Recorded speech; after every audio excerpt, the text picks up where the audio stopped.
What is up, ladies and gentlemen? Welcome back to another live show Q&A sesh. In today's video, I'm going to give people a minute to hop on live, but I did put together 5 common FAQs about Amazon, 5 common FAQs about eBay. It's kind of like a rough draft video of a more professional looking edited version of this that I'll be coming out with. Figure I'd hop on here live, do a little chat with you guys. We are officially one day out from 2021.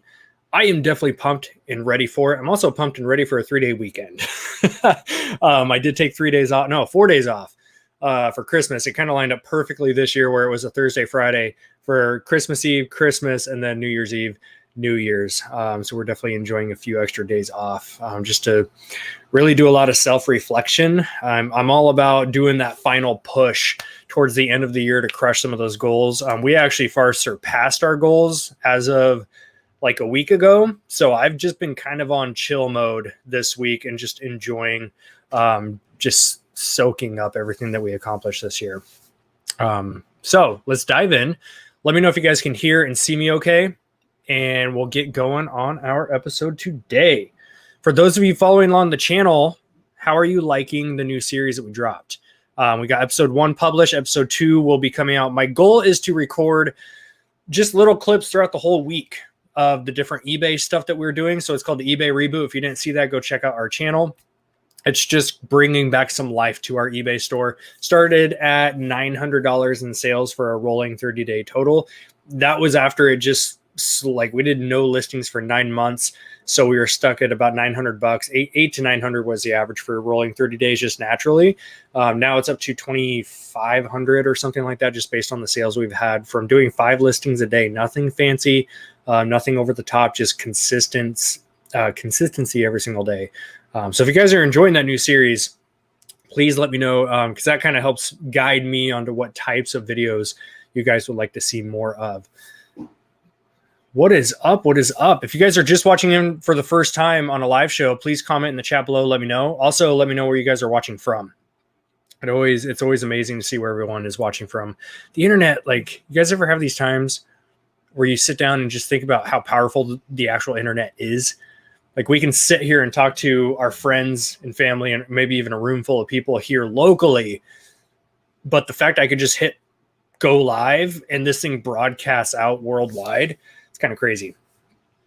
So we will dive into a little Q&A sesh. So if you guys have questions about Amazon or eBay, feel free to drop those in the chat below. I am compiling a master FAQ list. So nearly every question I get on Instagram, every question I get on YouTube comments, every question I get in messages on Facebook, I'm compiling a huge list so I can come up with some pretty solid FAQ style videos for you guys this year, which ultimately are going to turn into some pretty in-depth and detailed courses. Not going to be charging crazy amounts for these. They're just going to be my own little video series and guides that I put together for you guys this year. So I'm compiling all the information floating around there, and I'm going to compile it into a nice, easy to follow structure and system for you guys. So let's dive in and start with I'll let you guys vote. Do you want to start with the Amazon or the eBay side first? Doing a little FAQ. I got 5 written down, 5 or 6. And then I'll also take questions from you guys, of course, too. Got a bunch of people from all over the place. Hi from Daytona Beach. Miss seeing your videos. Glad you're back. It feels good to be back. And tell you what, I forgot how much I actually enjoyed the art of just recording a storyline and then taking time at the end of the week to just sit down and edit it to make it feel like an actual little mini storyline that you guys are following, rather than just a bunch of random clips thrown together. There's an actual purpose behind it. I definitely missed it. So definitely nice to be back. Hey, Phoenix Rose. What's up, Mr. Martin? See, we got Adam in here. We got Freddie, some of our OG VIP members. Hello from the Salt Lake City Picker. Hey, Josh, Harry Tornado. If you guys aren't watching Harry, I mean, living under a rock. Mr. Harry Tornado, Josh is one of the good guys, one of our faves. Definitely a huge supporter of him. And he's crushing the YouTube content. I mean, down to like these guys like Josh, Rally Roots, like I've talked to them personally one-on-one many times. They put in so much more effort than I put in on my channel. They deserve every view, every ad dollar that they're getting. Man, it's awesome to watch the level of professionalism that goes into those style of videos. It's funny, like I've gone back and forth where, I've been down the road of making $3,000-$4,000 a month on YouTube ad revenue. And then I've also been down the road where we're at now, where because I didn't post for like 9 months, our channel tanked. And I'm always transparent with you guys. It's pulling in like $500 a month right now for ad revenue. So I've had people comment, they're like, "Oh bro, you just make money on YouTube and you're not reselling." Like, it's actually the opposite, where I'm making far more than $500 a month doing reselling. So it's kind of funny to see the different methods and models that people go for. But I've pondered, like, should I go down the road of hammering on YouTube hard again, or I'm kind of just in this mode of, I'm just going to resell first and foremost. I want to build credibility for myself in the resale community, which I feel like obviously we've done that over the last 5 years doing this, and it feels good. I like where we're at, and I like the fact that now that I'm back into YouTube, I really do want to build that again. Who doesn't want another income stream? And we have a beautiful platform already established, so I've got to utilize this. But it's so much fun to do that. Like when you get into the YouTube side, you either love the editing and it's almost relaxing, or you hate it. I forgot how much I actually do thoroughly enjoy it. I'm actually going to go pick up the new GoPro because I have this one. Like I've got the camera I'm recording on now. It's not a huge camera. It's the Canon M50. It's not that big, but it's still such a pain just to haul this thing around and record and have to set it down, pick it up, set it like 1,000 times just to do a vlog or a video. I much prefer doing kind of what Josh does too with the GoPro. This is the 7, which it's solid. I need to do some research on the new one that came out because it does have the selfie screen, which would be super handy to record yourself with. So I'm going to do that so I can start getting some more like daily stuff. Shout out to Martin. Phoenix Rose, stop being poor. Here's $5. That's going to fuel my coffee for tomorrow when I get in here and do some shipping. Here we go. Oh, geez. Yeah. 100% right here. I think the ROI on YouTube is well worth the time it takes. 100%. Especially like the end of the year, I've been working on getting our spreadsheets together for, we have a lot of, like most YouTubers, we have a lot of mini streams of income. I categorize them in 2 companies. We have our side hustle network, which is like the umbrella of everything, but it includes the reselling, it includes the YouTube ad revenue, affiliate commissions, and then we have our second company, which is our Amazon Prep Center, which is where we prep products for clients. So I'm doing the spreadsheet for both, and I could tell you, YouTube is hands down one of the best ROIs for your time and most passive out of all the different things we've dabbled into and tried out as far as side hustles and creating income for ourselves. I mean, it may only be $500 a month, but I haven't done YouTube work in like a year and a half. Like, where else can you kind of do that? I mean, if you get into real estate and stuff like that, but it's insane when you wrap your head around it. So I completely agree, which is why I do want to get back into YouTube. If I can build YouTube up to, I think the 3K per month point was kind of a sweet spot for us. So I'd love to build that up again to produce about 3K a month. And then from there, pump out 2 or 3 videos a week. And as long as it's all based around what we've always done, I'm definitely down to do that. And then at the same time, just keep building the empire that we have here. Ooh, Josh still has the 7, tried the 9 and did not like it. That is definitely interesting. I'll have to chat with you about that one. Yeah, I just figured I haven't looked at the specs or anything like that yet. I haven't really watched much on it. I just saw the selfie screen. I thought that would be a good add-on. It's not like it's hard. I mean, it's a widescreen for the most part, so it's not like it's hard to angle it down the right way. There's been several times, I'm sure many of you that use these, where I am recording and it's up far too much, cutting myself off. Oh, man. Hey, thank you for the support. Just subscribe to your channel today. Awesome information. So my question for you is, which video brought you in? This is one question I'm going to start asking people, because we've got Amazon FBA videos, we have eBay videos, we have different videos on different topics. I'm always curious what brought, and for those of you who've been subscribed for a while, which specific video, if you remember, brought you in to introduce you to us, and what caused you to subscribe. I'm gathering information is what I'm doing. If you had around $1,000, would you suggest investing into FBA or eBay, so thrift stores or RA? There's no reason why you can't do both. Let me just write this off to the side here on my notepad. It's kind of within the FAQs that I wrote out. I am going to bring up. I want to make sure that I don't forget to answer that within there. All right, so 1K startup, Amazon versus eBay. That's a great topic. Phenomenal topic, actually. I'll let the higher ups know that they're overpaying their content creators. LOL. Cheers from Sherwood. What's up? Sherwood. I was just in Sherwood. When was that? 2 days ago? 2 days ago I was up there. All right, so let me make sure we didn't miss any questions up here. Gretchen in the house. What is up, my friend?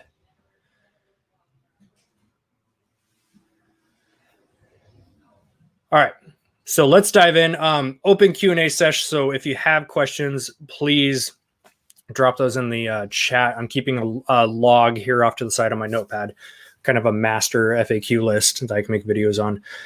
So let's dive in. Amazon FBA FAQ. So many freaking acronyms in this resale world, I tell you.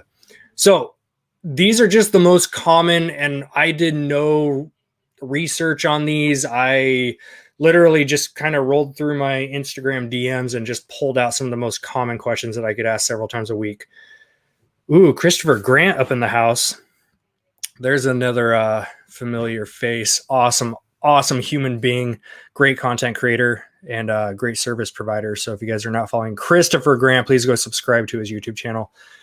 Oh, I forgot I'm going live in Facebook too. That's where the comment came from. What's up, man? So what's the one thing you want to accomplish in 2021? I honestly have not even sat down and thoroughly thought about these yet. Trista and I, and some of you know this that have followed our content for a while, Trista and I will do our annual goal setting meeting. So New Year's Eve night or New Year's Day, this will be the 3rd or 4th year in a row. We usually meet at a Starbucks, and we're there for like 4 or 5 hours. And we literally go through, we reflect and review on our wins and failures, lessons learned, what we can improve on for the previous year. And then we set our goals and create a game plan around those goals for the upcoming year. That is this Friday night for us. So I honestly haven't even thought about like the main things I want to accomplish in 2021. The first thought off my head, just gut instinct, I want to continue growing the income streams while working less. And that just comes down to simple automation, right? You can hustle your way to 6 figures, and many of you know this because you do it. You can hustle your way to 6 figures, and it's not that hard. Like, the steps are pretty easy. The hard part is staying consistent, not making excuses, showing up every day, all that good stuff. The steps to hustle your way to 6 figures is not hard. But the problem is, and what we faced for many years in a row, was if I stopped hustling retail stores for my inventory, the sales would go down. It wasn't until we started automating things and outsourcing more that I was able to work less hours and make more within our businesses. And like I mentioned, we kind of have 2 company setups here. We have our own reselling, our own YouTube channel, our own content, and then we have our prep center. And this is the same for both worlds. With the prep center, before we had a team running it, it was me and Trista. We didn't have employees for 2 months because of COVID when it first kicked in. No one was comfortable working at the time. So it was just me and Trista working our prep center business 10 to 12-hour days, 6 days a week, in and out every single week. No days off. People that know me personally, like I didn't take phone calls. I didn't hang out with anyone. I declined every invite to anything I was ever invited to. And it was extremely rough, right? And I'm going to do some videos talking about, a couple of the tough times we went through in 2020. But it was extremely difficult to push through that.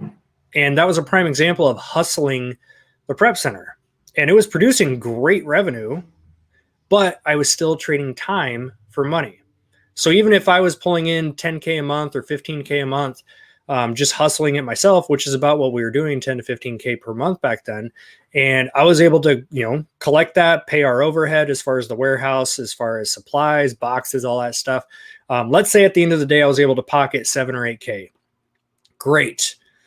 But the next month, if I wanted to work less, we made less, trading time for money. That's the issue. So then after our two, so it's two very part-time, like 1 or 2 days a week people, Jamie and Ryan. Once Jamie and Ryan came back, and hopefully I'm thinking it'd be fun to do some team type of videos so you guys get to like see the team, maybe do a little interview session. I don't know. Do you guys have any ideas around that? I think it'd be fun to get them involved with more of the content side. They're not huge fans every time I just whip out my GoPro. I'm like, hey, but I think it'd be fun to do some content around that. So point being, when the team came back and we started implementing them on certain tasks that I was doing that I taught them how to do based on a checklist, SOP, standard operating procedures, whatever you want to call them. But I gave them checklists on here's how we do this. Here's how we check things into Inventory Lab. Here's how we do this. Here's how we handle returns, all that. Once we started doing that, then my brain got wrapped around because I was still prepping, 8 to 10 hours a day. Then my brain got wrapped around, wait, if we're able to produce X amount of dollars or units prepped per month with just the little crew that we have, me, Trista, Jamie, Ryan, a couple days a week for them, how do we get this to the point where we can produce 10,000 units prep per month, but I don't have to prep 8 hours a day? It's hire more people, come up with better systems that they can follow, easy, simple systems that they can follow. And we did that. So now we have a team of 6 out there that does probably 90% of the prepping. I don't physically prep client product much anymore. I still hop on the line if we have a big day where there's just like a monster shipment or something like that. Of course, I jump in and I help as long as I need to. But that is how we started scaling and operating. So with that backstory brings me to the actual answer to the question is, what's one thing you want to accomplish in 2021?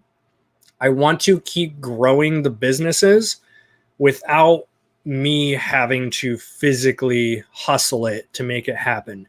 So I want to keep improving systems and get to the point where I can work 20 or 30 hours a week on the companies and they still grow naturally, even without me doing 10 hours a day of work. And that gives me more free time to then go product research. The fun part of the businesses for me is sourcing, which is product research. If I'm doing online arbitrage or wholesale, going out and doing a little bit more retail arbitrage, getting back into the eBay side has been a lot of fun for me. And then getting back into content and really hammering on YouTube this year. So those are kind of like my ballpark general agendas. Tristan and I are going to come up with our official game plan and goals list. And I'm sure we'll do some type of video for you guys. Are you guys interested in some type of like goals video, like what bring you kind of behind the scenes in our world and give you a list of what our personal goals are, our business goals, our game plan to get there? If you guys are curious about that stuff, I don't know how interesting that is to other people. It's fun as shit for me because it's my world. But if you guys are interested, I mean, we could sit down, Monday or Tuesday and get a video put together for you guys. All right, that was a mouthful. I apologize, but it was a lot to take in. Hold on. Snap this guy open.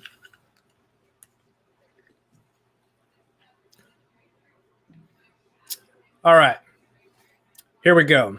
Hey there, warehouse blooper reel. Man, the amount of times I wish we had a 24-hour camera running for you guys, because of the conversations that happen, because of the bloopers that happen around. It would be one hell of a TV show to have a crew in here and just record us. We've got a pretty tight-knit crew and we have a ton of fun in here. So it's, I would love to have some type of like a mini reality series happen in here. It's pretty fun. Let me hammer through a couple of these questions real quick, and then we'll get to our official FAQs for you guys. Thinking of using a prep center soon to help grow the business. Just hitting 15K a month doing RAOA. When did you decide to go that route to grow? When did you think about going to that route to grow? So we're actually talking a little bit different here. So we started a prep center. So we're not using one per se. So we decided to start a prep center. So when I talk about our prep center, that's kind of what I'm referring to as our actual service that we provide. As far as hitting 15K a month, RAOA, when did you decide to go that route? You know, it's when your time starts to run pretty slim is when you should start looking at outsourcing. That might be hiring someone in-house. If you're comfortable having someone coming in your garage, it's way cheaper than paying a prep center. I can tell you that. Prep centers are going to cost you versus having to just hire someone yourself. But then you have to go through, are you even the type that even wants to manage people? Do you want to deal with some of the headaches that pop up? That's a whole nother video and conversation we could deal with too, is what's it feel like to hire people? How do you train them? Here's some common issues you might face. So if you're willing to do that, you can hire someone yourself to start doing your prep. And so you can focus more on sourcing, especially if you're doing RA. You need to spend time in the stores, less time prepping and shipping yourself. That's the first thing you should outsource. As far as using a prep center, if the pricing works out, so if you're expecting a $5 profit and the prep center charges you $1.50, you're still going to be $3.50 up. So if that's worth it for you and you get to be hands off, then that's something to think about. But yeah, about that 10K mark, I think a lot of our clients are kind of teetering between that like 5 and 10K per month mark as far as sales. They start using us as a prep center, and that's where we see them grow. I mean, we've seen some of our clients grow to, I think our largest one went from 10K a month and then spike in Q4, hit 100K in a month. So it's been super rewarding to watch our clients grow that quick.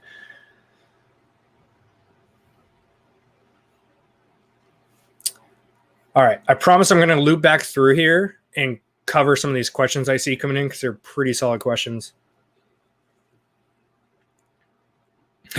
Amazon needs to fix its algorithm. Amazon needs to fix a lot of things. We can all agree on that one. Amazon is far, far from a perfect system. That is for sure. All right, so let me hammer through some of these questions for you guys. And of course, if you have any others, just keep them commenting inside of the chat here. Hey, what's up? Pat D's in the house. Hey, there you go. Pat went from 8,500 last year to 205K this year. Incredible, man. Nice work. I definitely feel like it was a record crushing year for a lot of people. All right, so Amazon FAQ. Here's like kind of these aren't the top 5 necessarily. These were just the first 5 that just came to my mind. Number 1, I get a lot of questions of people that just simply ask, how do I start? Anyone ever thought that? How do I start Amazon? 1, you have to make an account. We'll just get past the bare bones stuff, right? There are plenty of YouTube videos. I've done YouTube videos showing you guys the bare bone basics of how to get started with this stuff.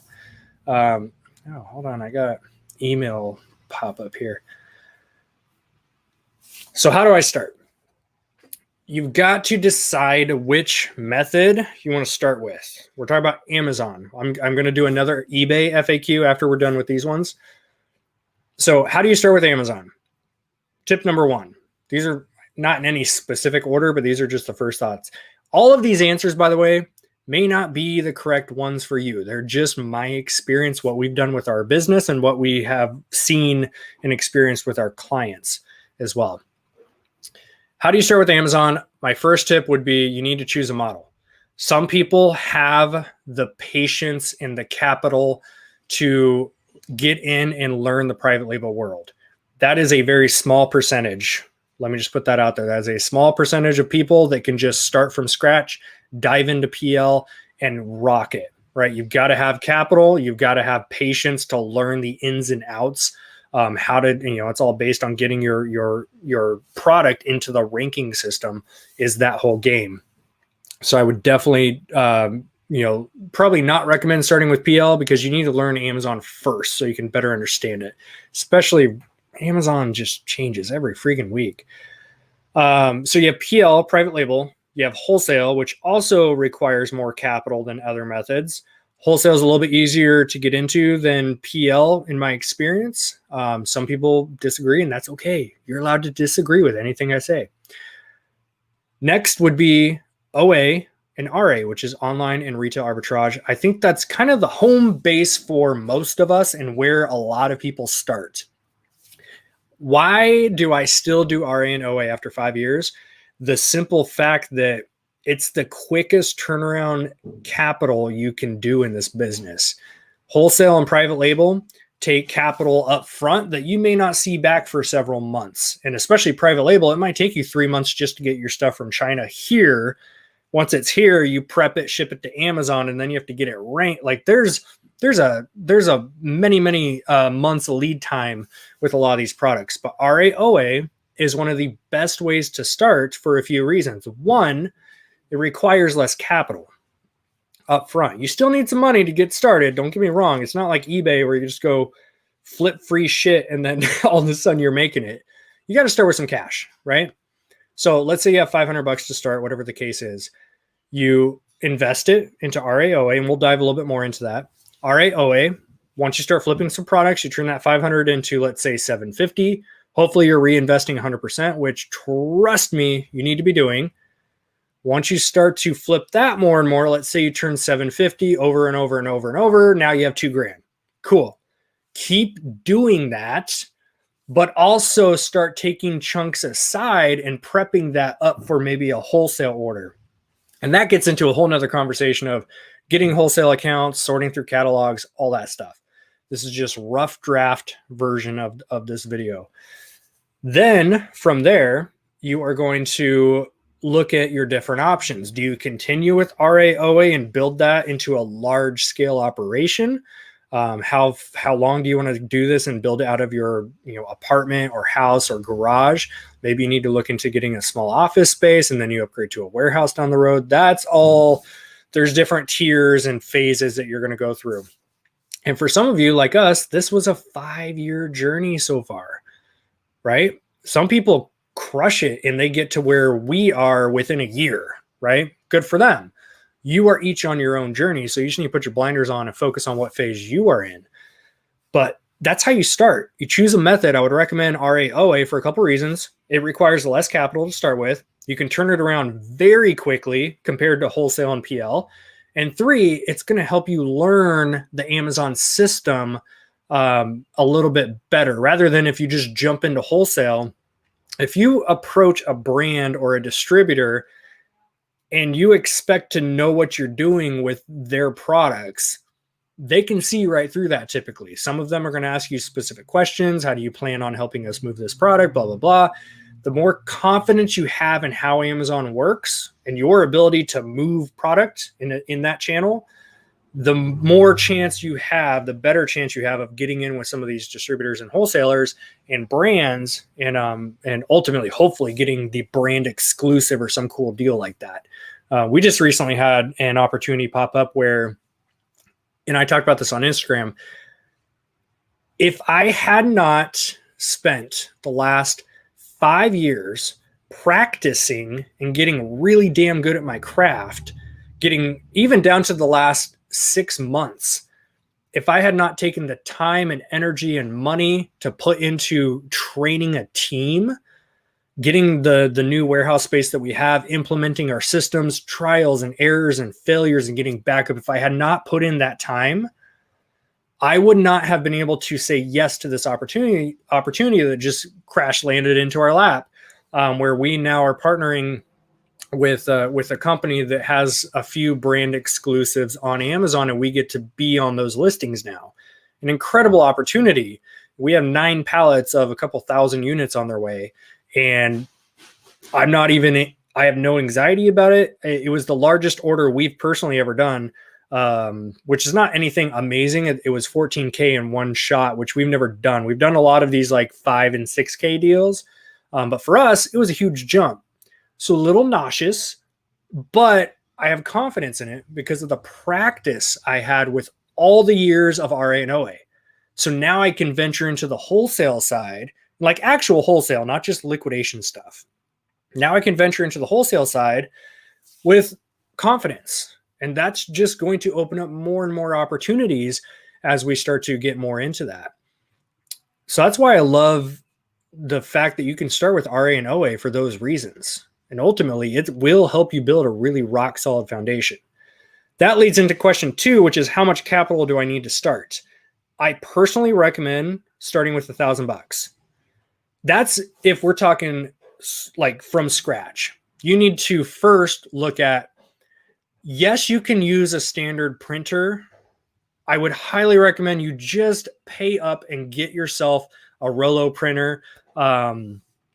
Just do it, right? If you're starting with $100, you need to do whatever you need to do to raise more capital. I don't care if you need to go work a second job and just start pocketing that money. My dad does DoorDash and he's crushing it. He's done over 700 orders. He's doing DoorDash and taking those funds into it and having them deposit into a second account. And he's using those funds to now purchase Amazon inventory. Like, he's a prime example on top of his 40-hour-a-week job. So do what you need to do to raise more capital, get to that $1,000 mark. You can start, we start with 500. So you can start with 500. It's going to take you a little bit more time to get there. If you start with 1,000, you've got a little bit better chance of scaling pretty quick.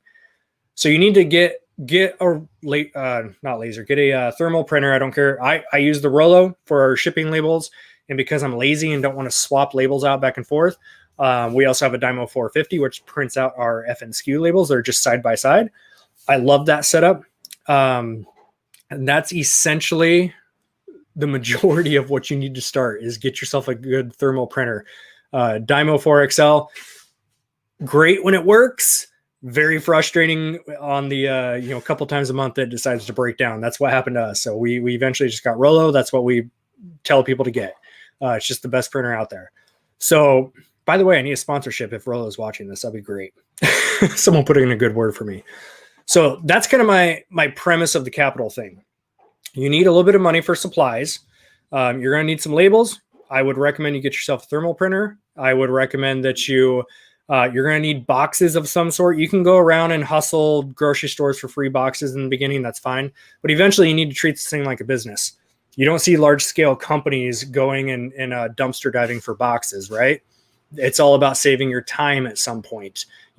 I could run around and get a lot of free shit for a business, but I'm wasting my time, and my time is worth far more than saving $20 on boxes for a couple days.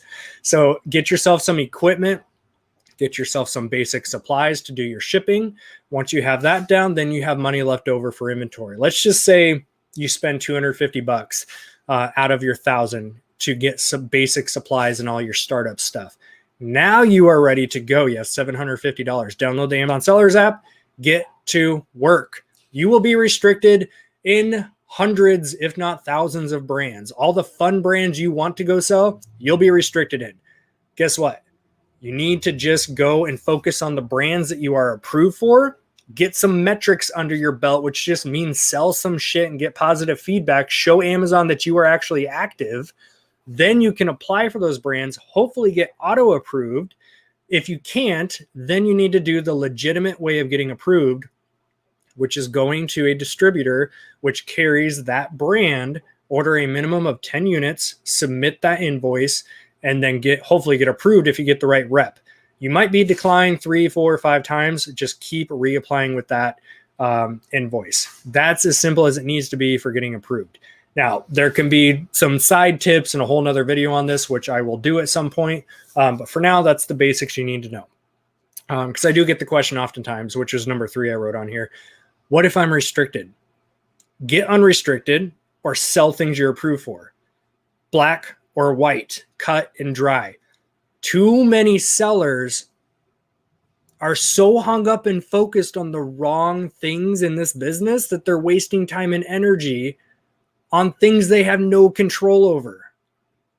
So don't waste time dwelling on the fact you can't sell Mattel or Marvel or Disney or Jurassic World. I get hit up by people. It's like, oh my gosh, I find all this Jurassic World stuff and I can't sell Jurassic World. Well, you can get approved for Jurassic World through a distributor invoice, or you can just not sell Jurassic World. Very basic thing. I'm a very black and white type of thinker. If you guys didn't catch on to that by now, that's just how my brain operates. What's the problem? What are the solutions? Okay, choose a solution and go forward. I don't dwell. I don't like to sit and think about things I have no control over. The things I have control over, I give myself what are the solutions, and then I go. So that's my take on restricted categories, restricted items. Next question, is there too much competition? Short answer, no. Longer answer, is there competition? Yes, of course. There's Amazon listings of hot toys that have 300, 400, 500 sellers on them. Of course there's competition. So you need to choose the game of, if you get into the products and categories and brands that have more competition, but the sales velocity is there, I have no problem hopping on those listings. I love to sell on those listings that are just quick turnaround, and especially in something like a toy category. I've sold products that are ranked 1, 2, 3,000.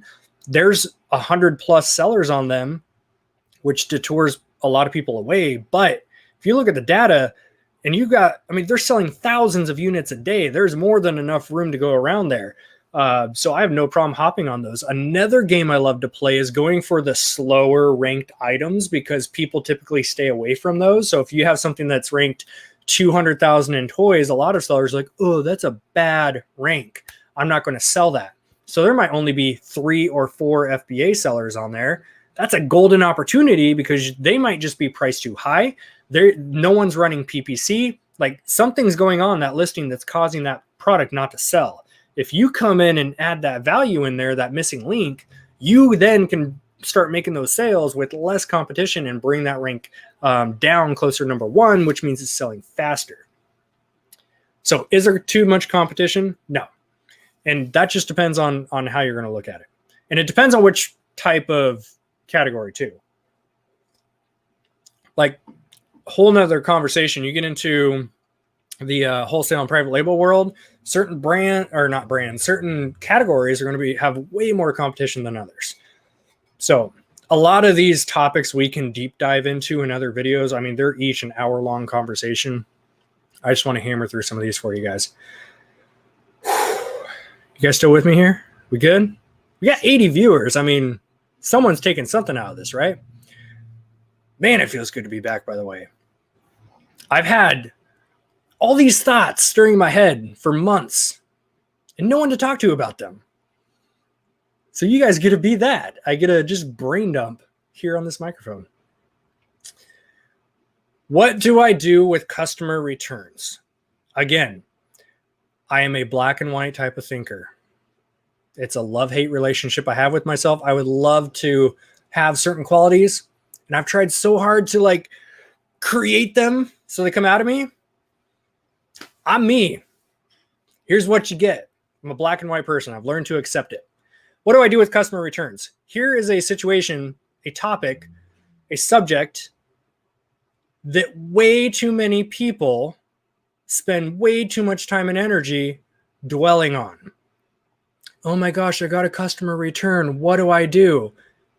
You mean your customer return that was like $15? You eat the loss and move on.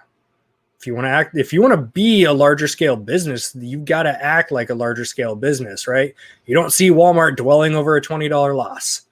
And these are kind of the ways you start thinking as you start to scale and grow a little bit bigger. What do I recommend you do with customer returns? The same thing we do. If we get an Amazon customer return, you can have it shipped back to you, which I recommend. Amazon typically, I don't know how thorough they are with this. Amazon typically will get the return. If it's still in brand new condition, they'll just relist it. It goes back into your inventory. Hopefully, I don't know if that ever falls through the way it's supposed to, but what I do is I have it set, and I'll do a video to show you guys how to do this. Very simple. You'll learn that a lot of these like tutorials are actually very simple. Click here, do this. It's just knowing where exactly to click, especially in Amazon. There's a lot of places things can be. So you can set it in your inventory settings to have your customer returns, your stranded inventory, all that stuff be automatically sent back to you at whatever frequency you want. So every 30 days, I have my customer returns, my stranded inventory automatically shipped back here at the warehouse. You can do it to your house. And then from there, I inspect each item. If it's still brand new, no sign of like box damage or anything, I ship it back into Amazon if it's still profitable. My second choice is I'm going to list it on eBay. And I also recently started cross-posting to Facebook Marketplace.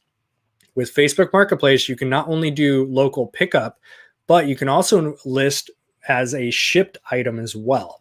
And people are crushing that game right now. So I'm getting into that side a little bit more. I haven't done much with the shipping side, but I do a fair amount of local pickups, especially having a warehouse here. I'm very lucky to have a warehouse. I understand that. So if you're not in a warehouse setting, you need to figure out the logistics of like meet up at a local place, police station, somewhere public, blah, blah, blah. But that's kind of the tier system that we use. If there's still profit to be made and it's still in new condition based on Amazon terms, I'm shipping it back to Amazon. If it might have box damage, it's been open, that kind of stuff, it's going to go on eBay if there's still profit to be made. And while it's on eBay, I'll also list it locally. I'm not trying to necessarily make a huge profit at that point. I just want to get my buy cost back. So after fees and shipping, I just want my buy cost back so I can just reinvest that money into better flips. So that's my tier system I use with customer returns.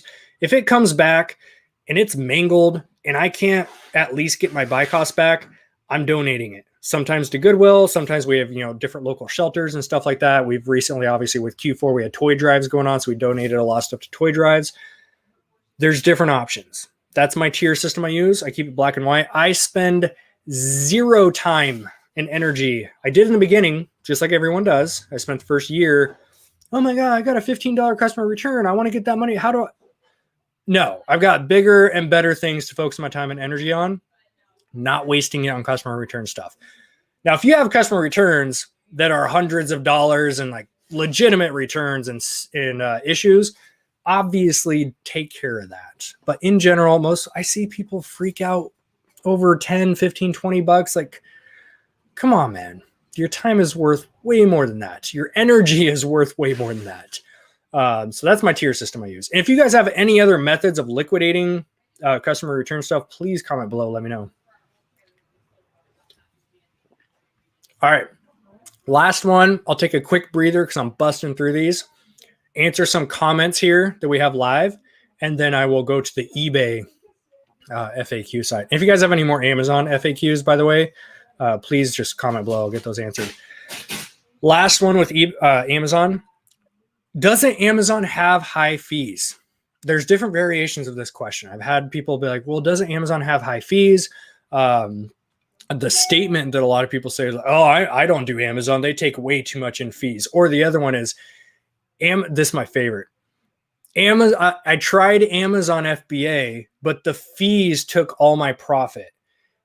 If that's the case, you didn't buy the right items, or you didn't do your research ahead of time. You didn't know your numbers ahead of time. You cannot play around with just buying things on a whim. This is not eBay. Hold on. Some of you missed that. Amazon is not eBay. It doesn't matter if you think something might sell because you can buy it at a cheap price. It doesn't matter any of that.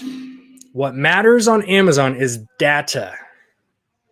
What matters on Amazon is looking at a Keepa chart, seeing the price history that it is sold for, looking at the current data that you have available. How many FBA, how many merchant fulfilled, what's the current price point, what's the current rank, how fast are they selling, what price, like you have to know the data. Then you look at how much can I buy it for, how much can I sell it for.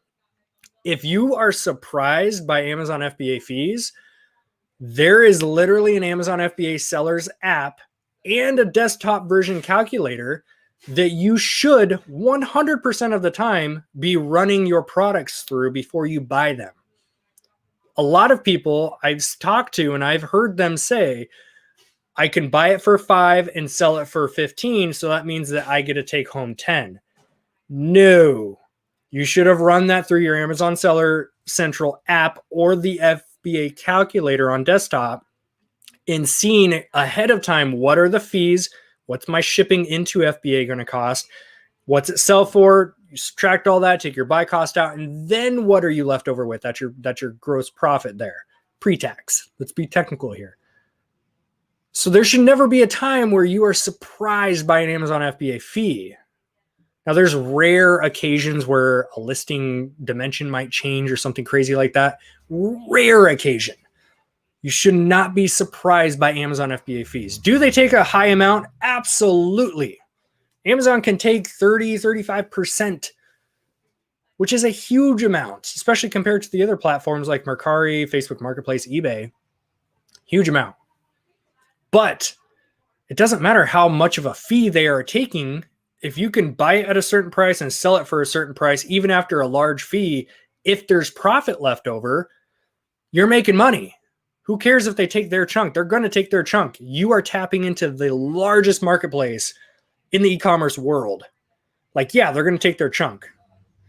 I don't agree with it. I don't like it any more than anyone else does, but I spend zero time and energy worrying about it. I'm simply going to scan something and say, I can buy it for this much, sell it for this much. After fees and shipping, I'm left with this.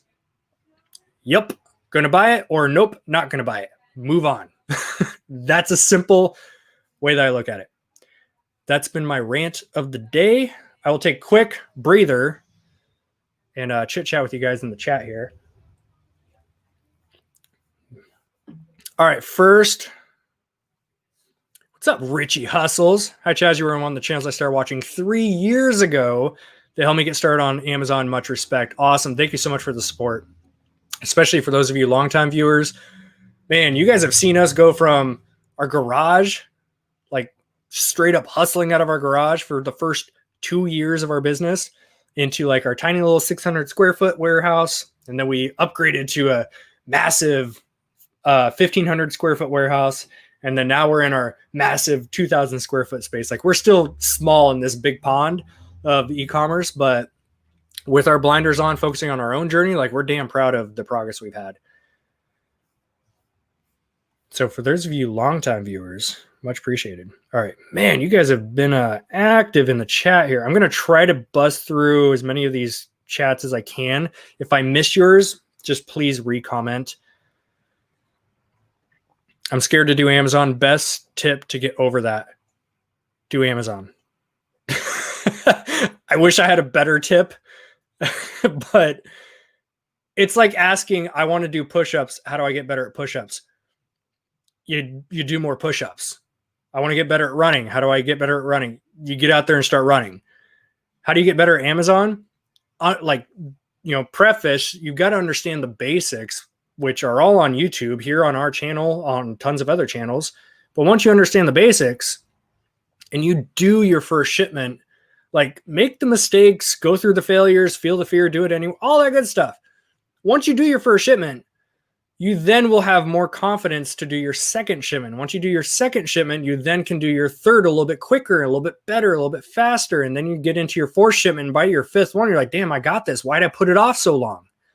And then your stuff checks in to Amazon. You start to see those first sales come in, and then you get this like high. Oh shit, let's go. Walmart, here I come. Like, you've got to just do it. There's no tip. These content creators sometimes try to make these like fancy tips and strategies, and like, no, you do it or you don't. Again, I'm black and white thinking here. I'm sure there's tons of YouTubers out there that can give you some breathing technique and strategic advice. And if you push this button, it will do great. Go watch them. I'm very raw and unfiltered. Welcome to Side Hustle Network, the new, updated, improved version of myself, where I'm just going to give my God honest truth answers and not sugarcoat anything. So my best tip to get over anything is to get over it and do it. You're not going to get over the fear right away. I can promise you that. It's like going back to the running thing. Like I bring that up because I started running recently. I haven't ran like legitimately since 2010. In 2010, I trained and did a 15K. I did a half marathon and a full marathon here in Portland. And it's been 10 years since I've done that. And now I dropped recently, I did the 75 hard program. I dropped 20 pounds. I feel on fire, which has allowed me to kind of just let go of my guard a little bit and bring my true personality out. I'm a lot more raw and uncensored because this is how my brain operates. And I'm not afraid to just let that show. I know I'm going to lose subscribers because of the way I'm going to speak to people now. A lot of people don't like the black and white attitude that I typically have. That's me, man. That's what you get. And for those of you that enjoy that type of rawness, welcome to it. So recently I started getting back into running. Sucked. Went out and did that first mile. It took me 11 minutes and 45 seconds to run a mile. And then I was sore for probably 3 days straight. My ass hurt, my knees hurt, my IT bands were flared. But even through the pain of it and kind of having that like disappointment, like, oh man, I used to run an 8-minute mile back in the day. I was also like 40 pounds lighter 10 years ago. But even through all of that, I showed up again, right? After the soreness went away, I showed up again. And now I'm running 3-4 days a week and I'm training for another half marathon coming up here in March. And I went out a couple weeks ago and I ran a 7:57 mile. Through the anxiety of it, through the pain, through the fears, I still had all of that. But the more I ran, the more confident I got. And now I can confidently say like, hey, I can go race someone for an 8-minute mile. And I know I can do that now with confidence. The fear is disappearing now. I don't even think it's so much as a fear that people have with a lot of this, especially the business world. I don't think it's necessarily a fear. I think it's not how do I want to phrase this? It's not a fear of the thing itself. So in this case being Amazon, it's not a fear of the Amazon itself. It's not my fear of running. It's the fear that I'm going to fail. That's what I believe most people get hung up on. It's the fear of I don't want to disappoint myself. I don't want to get to that point of feeling discouraged. No one likes that. But guess what? We all go through those feelings.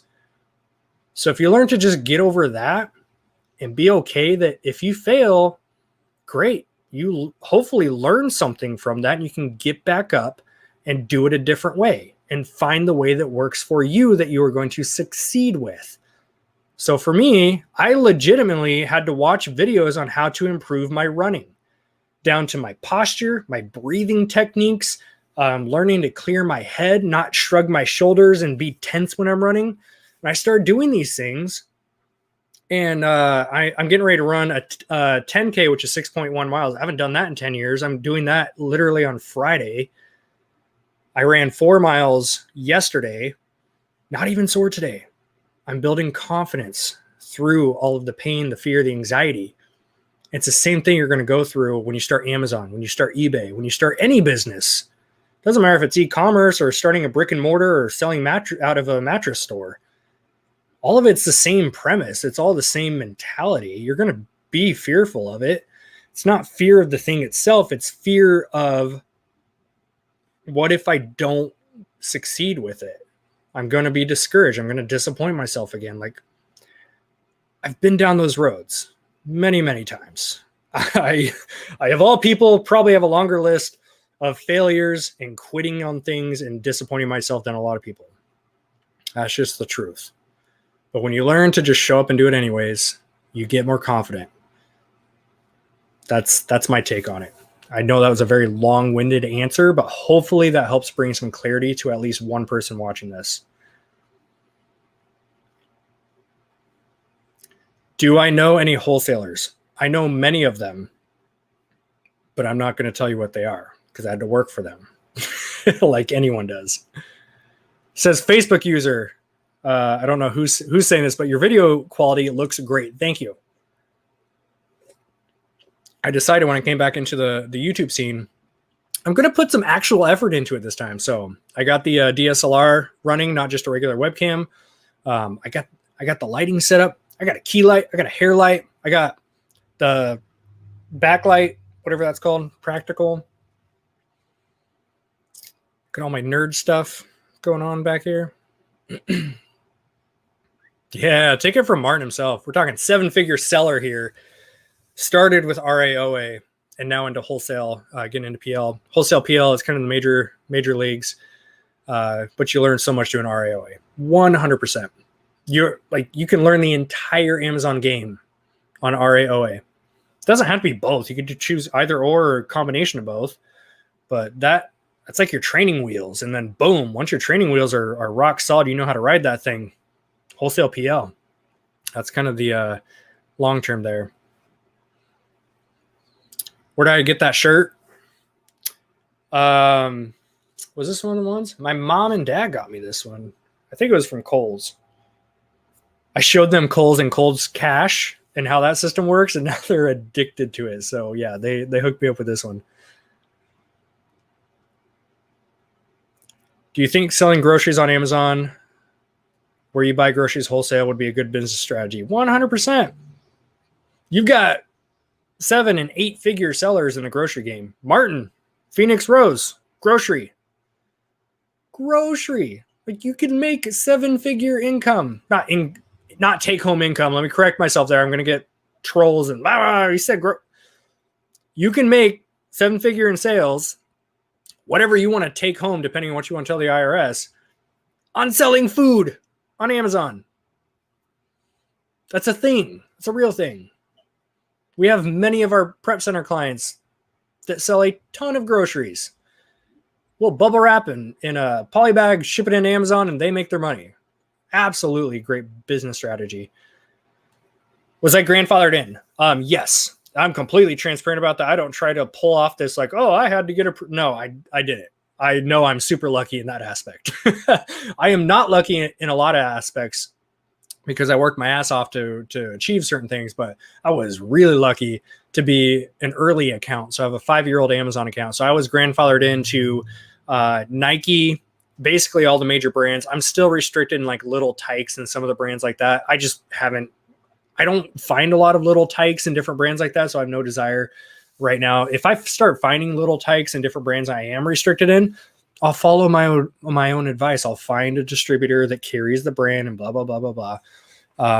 I did have to get approved for beauty and grocery back in the day.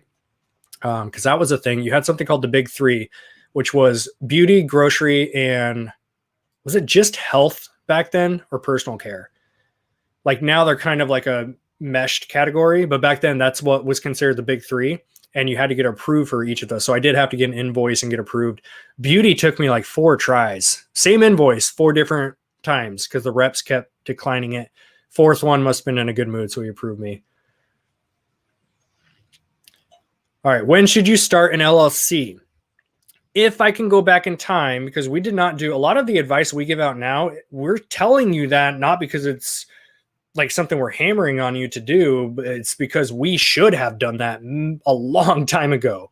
So if I can go back in time and do things differently, I would have started an LLC the second that I started doing at least $500 in sales a month. And I decided I wanted to treat this like a real business. I would have done it right away. There's no reason why. You can start as sole proprietor, and we did that for several years. But if you want to be a legitimate business, especially if you want to get into the wholesale game, the more you can prove to these wholesalers, these brands, these distributors that you are a legitimate business. You've got an LLC, you've got your business bank account set up. You've got your resale certificate lined up under your business name like that. They want to do business to business transactions. These wholesalers don't want to sell to someone who's flipping stuff out of their garage on Amazon. That's just the truth. So I would start an LLC like now. It's not hard to do. If you want to pay a service to do it, you can do that. If you know how to get onto your government website and you can do it that way, it's going to be the cheapest method. I think an LLC is $100. It's $100 or $150 here in Oregon to start one.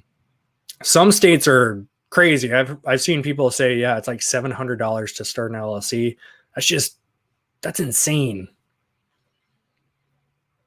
All right, let me scroll down. I'm going to miss some questions. You guys are active tonight. Thank you very much. An active chat makes for great live streams. All right, let me just scroll down here. I'm going to miss a lot of these questions, guys, but I do have the eBay list I want to bust through real quick. And then I've got a wife and kids at home I haven't seen all day. So I'm going to go roughhouse with a 6-year-old and throw the 1.5-year-old around.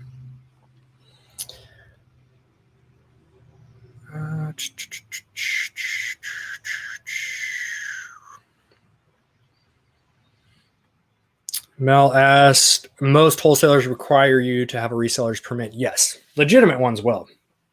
And a lot of people try to, like I've had not a lot, but I've had a couple times where people are like, hey, how do I get around not having a resale certificate when someone asks me? Don't try to get around it. Again, I think a lot of you would be in a better off place if you just started treating this like a business.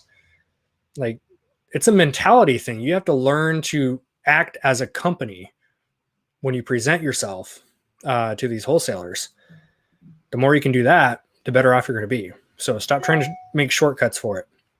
Shortcuts, you may be able to get around certain loopholes. You may be able to make some quick cash with shortcuts, but that is not building you a long-term sustainable business. Oh my gosh. $800 to make an LLC in California. I just got nauseous for anyone in California. But that's insane. Come on, Cali.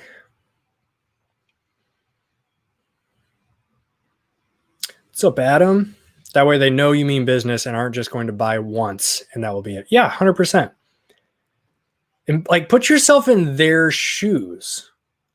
If you had a customer that, or what would they call it? What does a wholesaler call us? Like customer, client, I guess it'd just be customer. Imagine like you had someone approach you and it's like, hey, I want to open up a wholesale account. Cool. Here's the application, approved. They place one small order that the wholesaler makes very little profit on, and then they disappear. Like, no. These wholesalers want to work with people who are going to be repeat buyers. And in the world of wholesale, money talks. People are like, oh, you got to add value to wholesalers. Like if you show up and you're like, hey, I'm going to spend a ton of money with you this year, they'll typically talk to you a little bit more than if someone shows up. They're like, what's your minimum order quantity? Oh yeah, I got like $250. Can we start with that? Like, no. But if you approach them like, hey, I'm looking to place a $5,000 opening order, they're more likely going to talk to you, right? I'm not saying you have to have 5K to start out, right? That's a different conversation, but you guys get the premise here.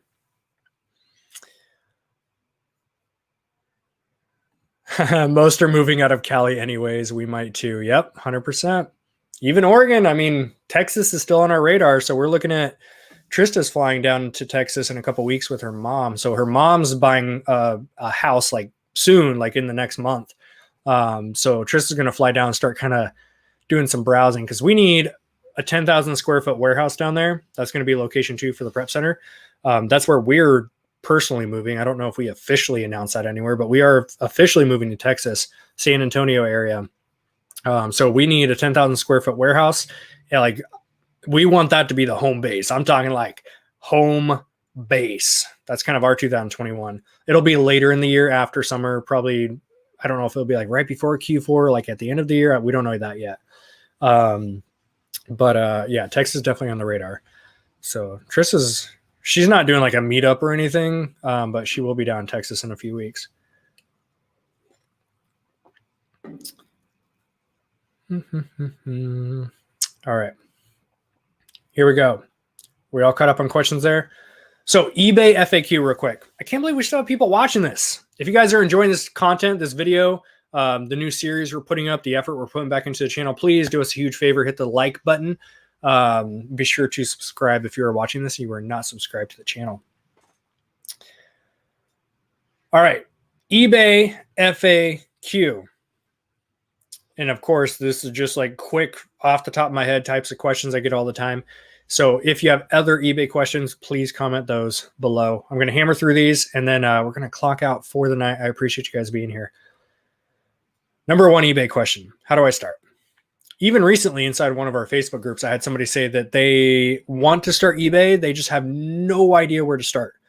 One, make your account, do all your setup, make sure your bank info is on there, blah, blah, blah, blah, blah. Once we get past the logistics of how to start an account, then it's a little bit different than Amazon, if you haven't found that out yet. So let's talk about it. With Amazon, my first piece of advice for starting was choose a business model because you have those four main ones: OA, RA, wholesale, and private label. eBay is not so much like choose a specific business model. There are different models in terms of, do you want to sell things for $50 plus and you want to profit a minimum of $20 and then you have to do X amount of sales to make X amount of profit per month? It's all a math breakdown, right? Typically, if you do less volume on those higher dollar sales, people like, that flip iPhones, for example, you don't need to flip a lot of iPhones to make $1,000 a month profit. But if you are doing something like selling clothing for $12 to $15, you've got to do volume sales to make $1,000 profit per month. So that's, if I say choose a business model, that's kind of what I mean in the eBay standpoint. Now, what I do recommend is sell a little bit of everything. Start with what you know. So if you are into beauty, if you're into women's clothing, if you sneakerheads, right? I know a guy that started selling his sneaker collection on eBay and he's killing it. He's not a reseller, but he's crushing the eBay game simply because he had tons of these shoes in his own collection. He just started listing them on eBay and selling them for, $60, $80. So start with a category that you know. It might be video games. It might be collector's items like, old action figures. Pokemon cards are obviously pretty hot. Start with what you know. Get in there, start making some listings and start making some sales. And then you figure out the logistics of how do I ship, a pair of shoes? How do I ship this? How do I ship that? Which there's tons of videos on there, even some on our own account that you can go and figure out. Lost my train of thought. I'm sorry. It's been a long day. Next, once you start choosing a few different categories, then it's how do I get inventory? That's another common question. How do I get inventory for eBay? Tons of different options here. Now, it's a little different than you can still do all four methods of Amazon for eBay. You can private label and make your own brand and sell it on eBay. Tons of people will do that a lot because you can't on Amazon, but a lot of people will sell generic items that you could just import from China and sell them with no brand on eBay. I don't know. Let me put this out there. I don't know the logistics and policies behind that. So please do not take this information and be like, oh, Chad said I could do this. You need to look that up. I have not ventured down that road. I don't know. I'll be the first to tell you when I don't know something. You can get into wholesale and wholesale items back onto eBay. We've done it with a few of our current suppliers that are primarily more liquidation, overstock, have to do buyouts with. It's not direct with a brand, but it's a distributor, kind of the middleman. We've taken some of those items and sold them on eBay as well as Amazon. So you can cross over to that too. Same thing with retail and online arbitrage. While it's not, I haven't ventured into it too much. I don't typically cross-check eBay when I'm out doing RA or looking up OA items. I'm not really cross-checking eBay too much. I might be missing out on an opportunity there. I just know that I have way more data to go by with a Keepa chart on Amazon, and I can buy volume for Amazon. You could do the same thing with eBay though. There's tons of people crushing retail arbitrage onto eBay. That might be selling Walmart clearance items. It might be grabbing multi-pack grocery items out of Target. It might, like, there's so many different variables and ways to do it. You need to go and venture into those different methods and test each one out to see which one fits you. And I think with retail arbitrage too, same thing with thrift stores, a lot of it's going to be regional based, because you might have different products in your Walmart or your thrift stores than I will here. Look at Florida, for example. Florida, if you go into a thrift store or a Goodwill, you're going to have access to certain brands way more often than we do here up in Oregon. Something as simple as, like, I can't just roll in to a store and find a tank top up here. I just can't. I have to order tank tops offline. If you go into Florida, you're probably going to find tank tops everywhere. So look at where you are regionally and think about those different types of items, because people like me, I can't just go in and buy a tank top if I want one. I have to buy it on Amazon or eBay. So there's an opportunity for you. So you can do retail and online arbitrage in that sense on eBay still. A little bit different. I haven't ventured into it too much. I'm sure there's some YouTube channels that venture more into that side. They can teach you more about that. And then you get into thrift stores is your next best bet. Thrift stores can be categorized. Goodwill, I would consider thrift store. Some people don't, some people do. So you have Goodwill, mom and pop style thrift stores, all these different ones popping up.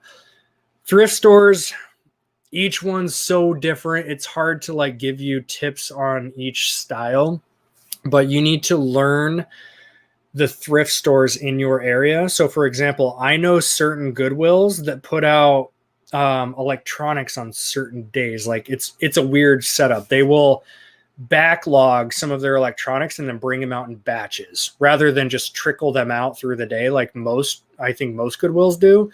So you just learn this through talking to employees, going there very often and very consistently. Even if you don't find anything for 3 days in a row, go on the fourth day. There might be that golden gem that was just put out when you roll in. So you've got to you build that through experience. There's no tips and tricks and strategy guide to help you get in the thrift stores and learn it, except for getting in the thrift stores and learning it. Going back to earlier, if you want to get better at running, you've got to put some shoes on and go run. Right? You can read about running all you want. You can watch as many YouTube videos about running as you want. You're not going to get better at running unless you put some shoes on and go physically run. You're going to be out of breath. You're going to hurt. You're going to be in pain, and you're going to show up and do it anyways. That's how you learn. That's how you get better. You don't get better at sourcing out of thrift stores. You don't get a trained eye from thrifting until you thrift. Until you go in every single week, consistently, over and over and over and over. You're going to have a lot more days that you don't find anything than when you find things. And that is the sole reason that a lot of people get discouraged with eBay. Even Amazon retail arbitrage is kind of the same way. There's a lot of times that you're going to go to 3, 4, 5 stores and not find much. And then you're just thinking, well, I just spent half my day doing this shit. I didn't find anything. Why would I go back out and do it again? It's a game of consistency. You've got to push yourself and just be consistent every single week with thrift stores and learn each one. Some of them are mom and pop shops that they might get good stuff in it. If you build a good enough rapport with them, you might get to the ultimate level of getting a text message or a phone call when something really good just came in before it goes out on the floor.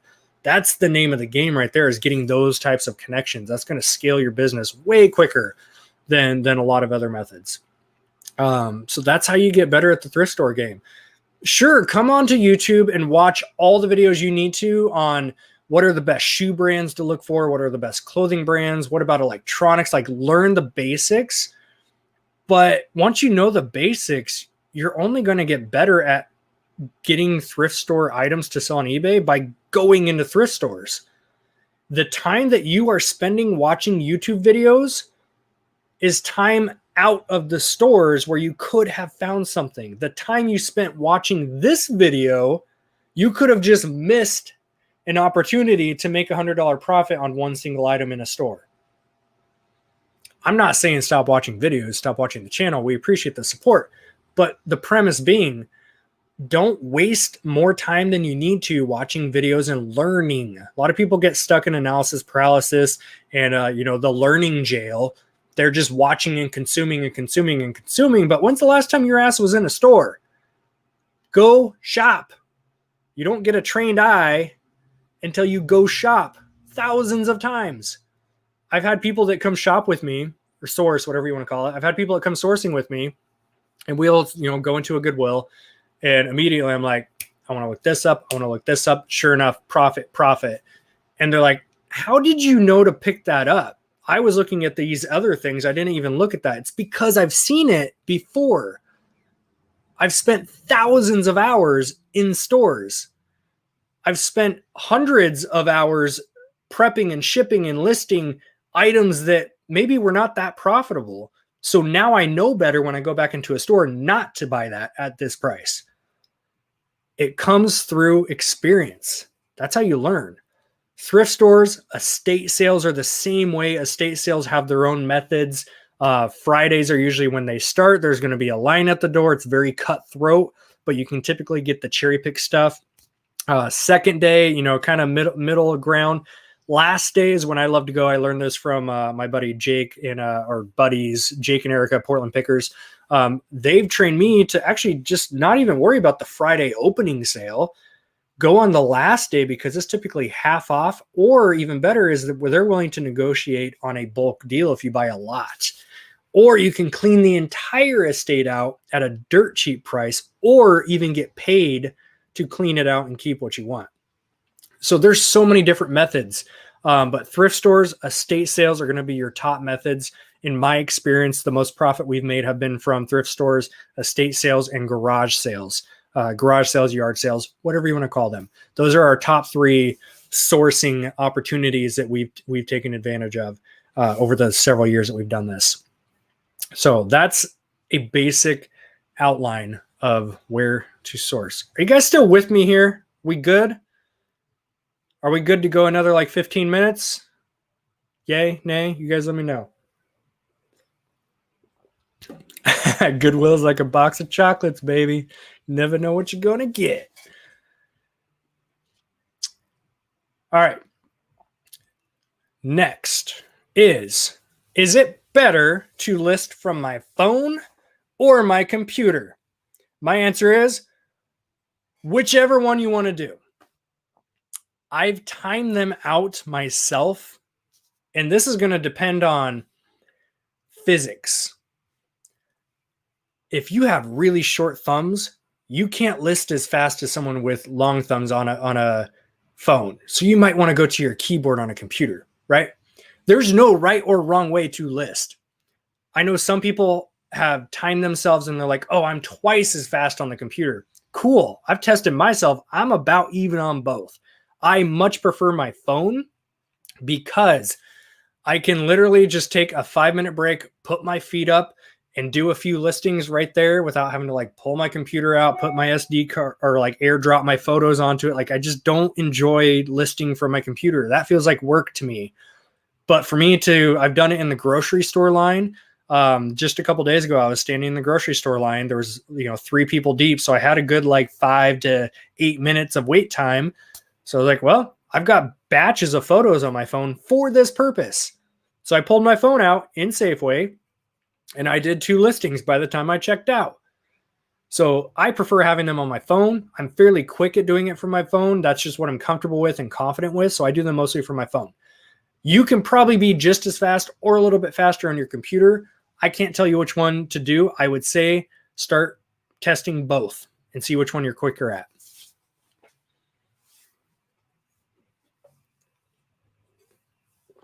Next, it's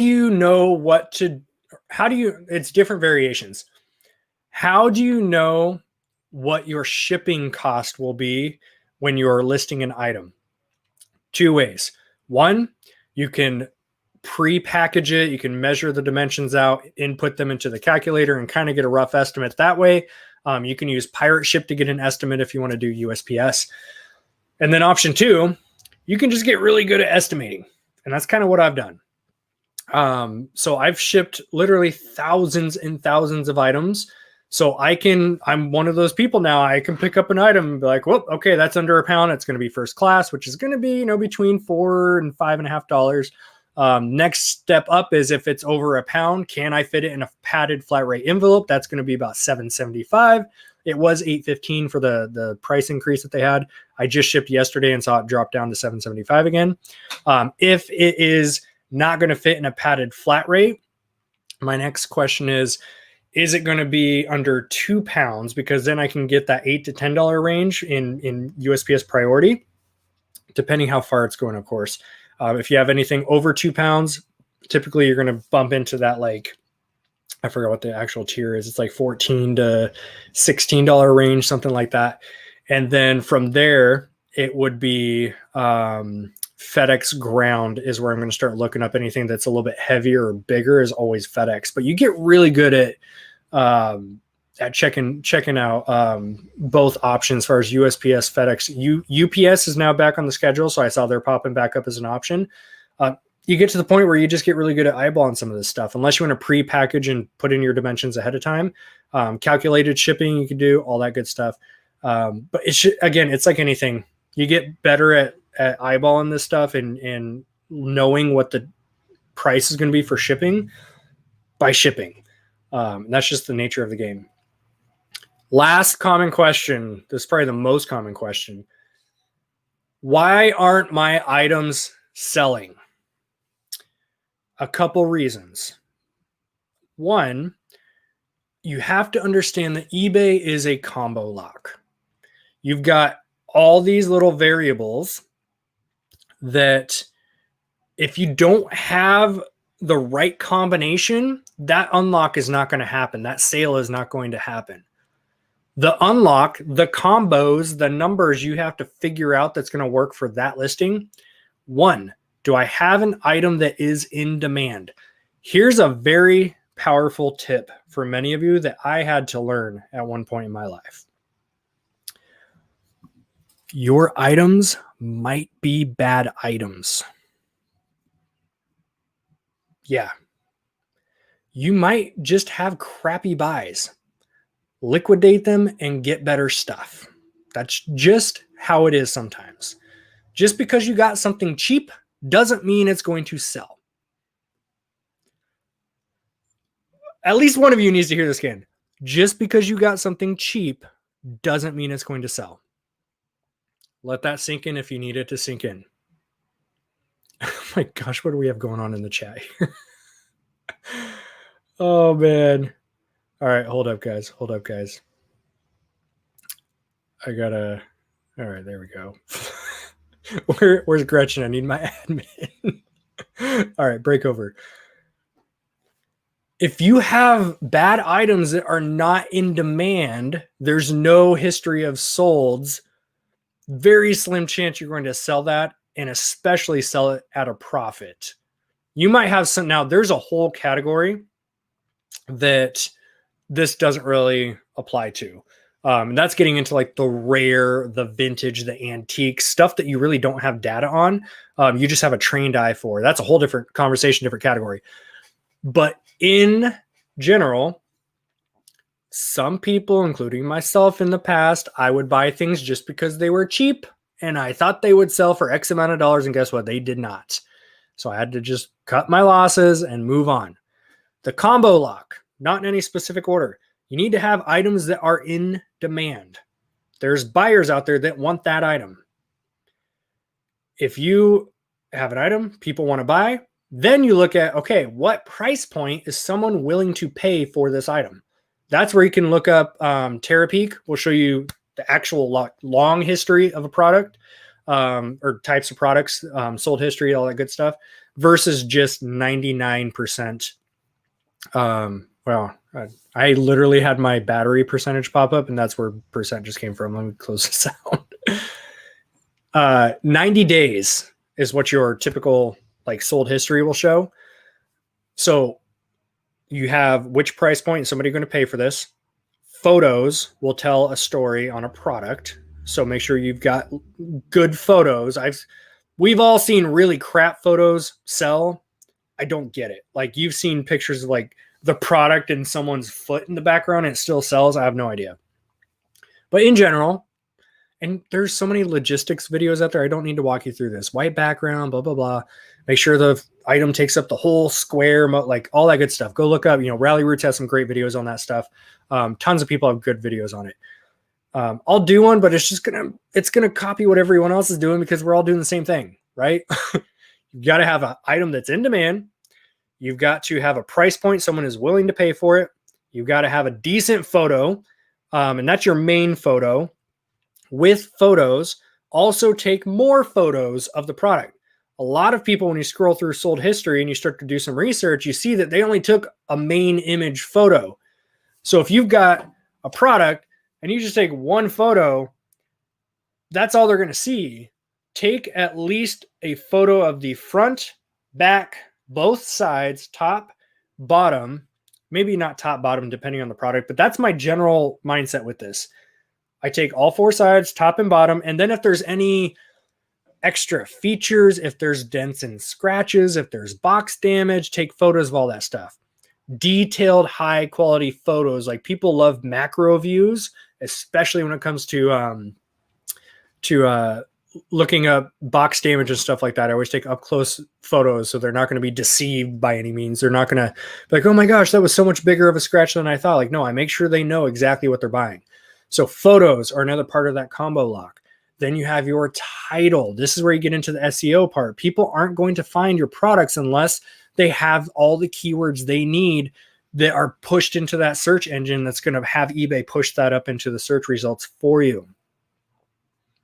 So have a decent title. If you have a pair of shoes that are Nikes, you better not just be putting Nike men's shoes size 10. You'll want to put something like, start with your heavy hitting keywords first. This is basic SEO. So Nike, Metcon 4, men's size 10, royal blue. Like, you got to come up with a string of those major keywords. There's different techniques and ways you can do this. Again, tons of videos out there about this stuff. But a lot of people are missing so much crucial information in their main title. And then from there, I just copy and paste my title into my description. If there's any extra things I need to say about the product, I'll type it in there. But that's where you're going to have a lot of your main keywords that are searchable are going to be that title. And that's kind of it. Then you get into logistics of, you can run a markdown sale. You can do promoted listings versus non-promoted listings, test both of those methods out for you. But that's kind of the combo lock. Like, you've got to have these things line up at the right time that the right buyer sees it and they go, boom, I want to buy that. If any one of those things is off too much, it's not going to sell. Some of you need to go in and just do a better main photo, and you might have the right price, you might have the right product, you might have the right customer, but that main photo is garbage and they're like, this other listing is the same price and they have a better photo. I'm going to buy that one. So simply go back through. You don't have to redo all of your photos. Make a better main photo. Sometimes you can take the garbage photo with a horrible background and use the whiteout tool to then just boom, make that thing pop and it's got a white background. So those are the basics of how to make that sale happen. So when I go through and I've done, store reviews and looked at people's stuff before, it's always the same common things that you're going to see. Is the photo okay? What's the price point look like versus other active listings? Are they running a promoted listing with this? There's all those pieces to that combo lock that have to line up to make that sale happen. So if you're struggling with making those sales and you have a decent amount of listings up, go through those things. And sometimes it's just restructuring your title.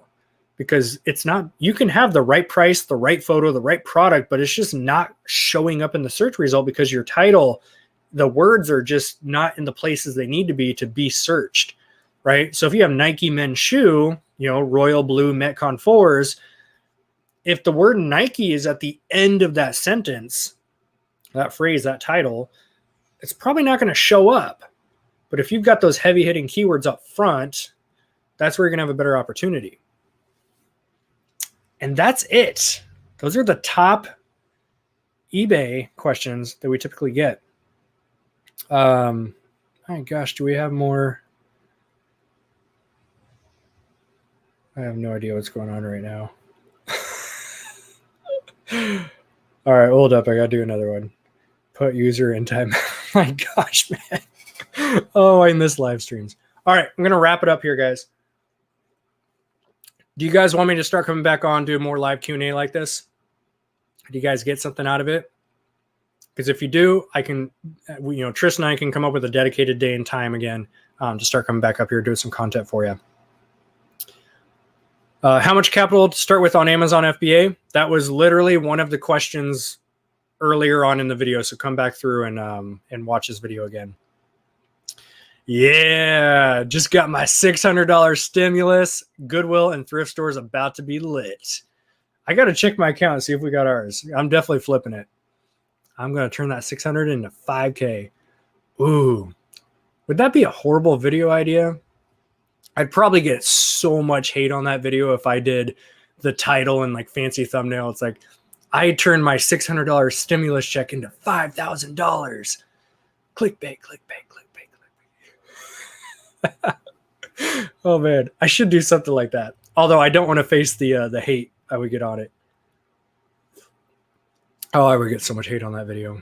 If anyone else wants to take that idea and roll with it, and you're willing to take the heat, you're more than welcome. Yes. I do sell one like this? Nearly 100% of the time. If it's searchable and sold and there's listings that I want to just piggyback off of, yeah, I just copy the whole thing, sell one like this. I nearly almost every single time will change the title to make it better. I take better photo. Like I'm always asking myself, how can I take what's sold and make it better? And then you're just coming up with that combo lock. All right, crew. That has been our episode for the night. Live Q&A. Awesome time with you guys. Feels good to be back. Really appreciate you. If you're not following us on Instagram and you enjoy seeing more content, I do daily stories mode behind the scenes here at the warehouse, different stuff going on our Instagram, which is at the Side Hustle Network. So you can give us a follow over there. Shoot me a DM on Instagram. I'm now very active back in our inbox. So if you have questions, need help with anything, just shoot me a DM over there. Not here on YouTube, not on Facebook, because those inboxes they're gone.